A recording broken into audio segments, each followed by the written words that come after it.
Hi, and thanks for logging on to the Daily DVAR Halacha. And here's a brand new halacha for you, and it's for Thursday, 28th day of July, which is the 22nd day of Tamuz. Here we go. During the 9 days, as things get very strict in our level of mourning, one of the new levels of strictness that ramps up is that you're not allowed to put on a brand new shirt. You might have expected that, but you're not even allowed to put on brand new socks or underwear during the 9 days, because you can put on clean socks and underwear. Remember, we explained that clearly.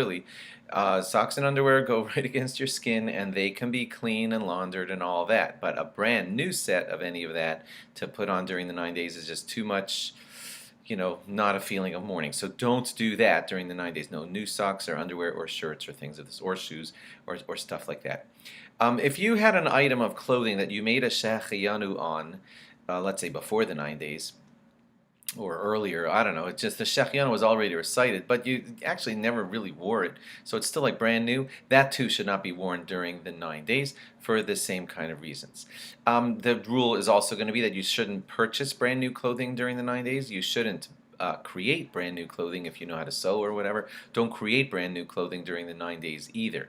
If it's something that's of necessity, like for example, a wedding. A lot of times weddings are scheduled right after the 9 days are over, and let's say the Kala's gown is not ready, and they say, well, you're not allowed to sew or anything during the 9 days. So if it's for the Kala's gown, and that wedding's taking place 2 days after the 9 days, it would be best if you had taken care of that before the 9 days, but if you didn't, my gosh, we have to get the Kala's gown fixed. So that's going to be something that's allowed, if necessary, during the 9 days.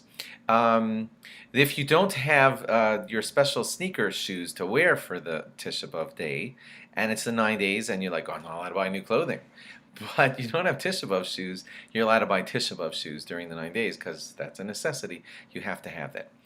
Generally, ladies try not to do any knitting or weaving during the 9 days.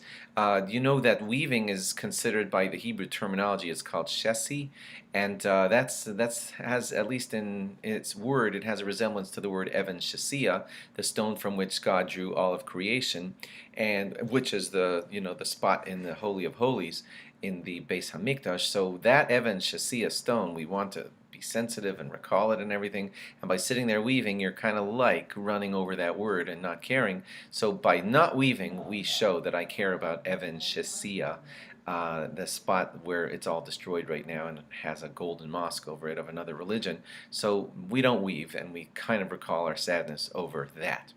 Ladies who want to do needlepoint or embroidery, the answer to that generally is also a no during the 9 days. If a person has a garment that needs some patching, can't wear it unless you patch up or sew that torn spot. So that's just a repair. That's something that you are allowed to do during the 9 days. Thanks for logging on, and log on again tomorrow for more. Bye-bye.